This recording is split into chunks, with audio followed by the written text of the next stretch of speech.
আমি সত্যি ক্লান্ত ভাইয়া। আমাকে জিজ্ঞেস করে যে মেহমানখানা নিয়ে পরিকল্পনা কি, আমার কোনো পরিকল্পনা নাই।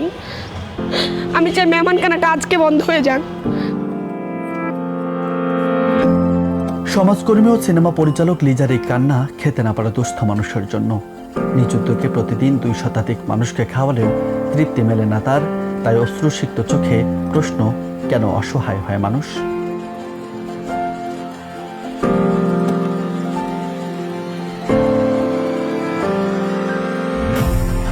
লিজার মেহমানখানার উদ্যোগে প্রতিদিন দুপুর 2টায় ব্যস্ততা শুরু হয় ছোট্ট এই কিশোরীদের। হাঁড়ি পাতিল ও রান্নার উপকরণ সাজাতে দম ফেলার সময় নেই তাদের। ব্যস্ততা দেখে কোনো বিয়েবাড়ি কিংবা সুন্নতে খাতনার আয়োজন মনে হলেও এই আয়োজন ছিন্নমূল মানুষের ইফতারের।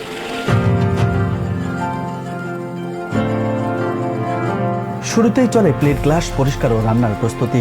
রাস্তার উপরে রান্নার কাজ হলেও পরিষ্কার পরিচ্ছন্নতার বিষয়ে বেশ সচেতন এসব কর্মী। বিকেল 3টা নাগাদ জ্বলে ওঠে গ্যাসের চুলা, বড় বড় 2 পাতিলে বসানো হয় রান্না।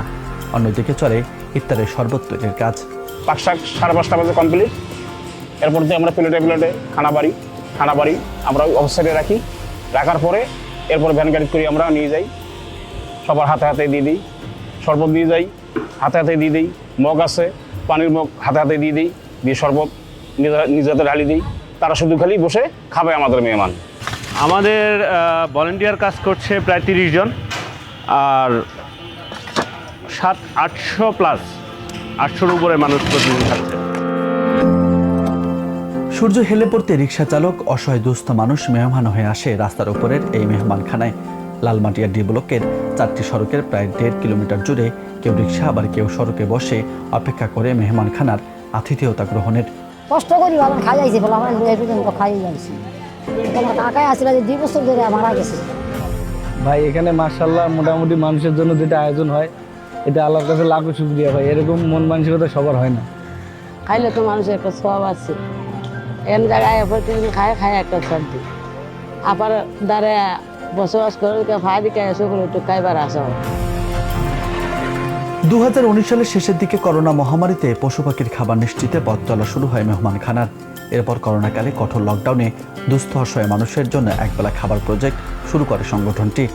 এরপর থেকে প্রতিদিন 2 শতাধিক মানুষের একবেলা খাবার জুটছে মেহমানখানায়।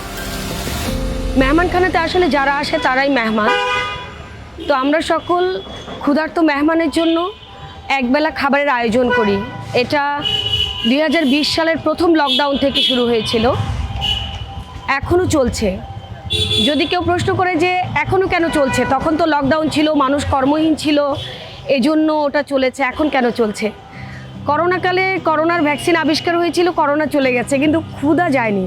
ক্ষুধার কোনো ভ্যাকসিন নাই, তো ক্ষুধা যায় না। সেই জন্য ক্ষুধার্ত মানুষের জন্য একবেলা খাবারের আয়োজন। এখন যেহেতু রোজার মাস, তো রোজার মাসে আমরা ইফতারটা আয়োজন করছি। প্রতিদিন আমাদের 1000 মানুষের আয়োজন হয়।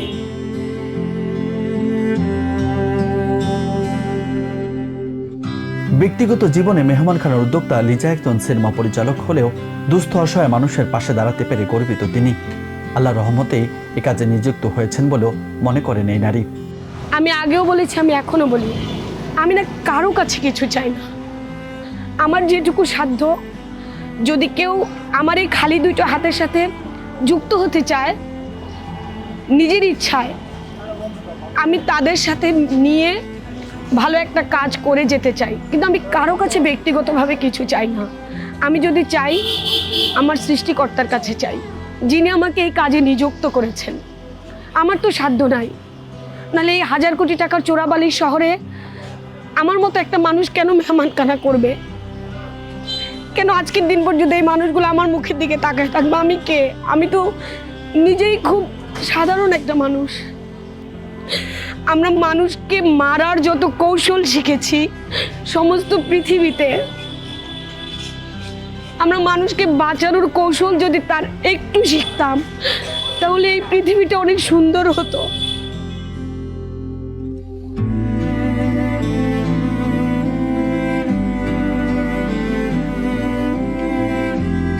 ইট পাথরের শহরে যেখানে স্বার্থের তাগিদে আপন মানুষের পর বেওয়ারিশ জীবনযাপন আর পথের মানুষের প্রতি ঘৃণার দৃষ্টি, ধনী গরিবের অদৃশ্য দেয়ালে আটকে থাকছে মানবতা, সেখানে মানবতার এক জ্বলন্ত উদাহরণ এই মেহমানখানা।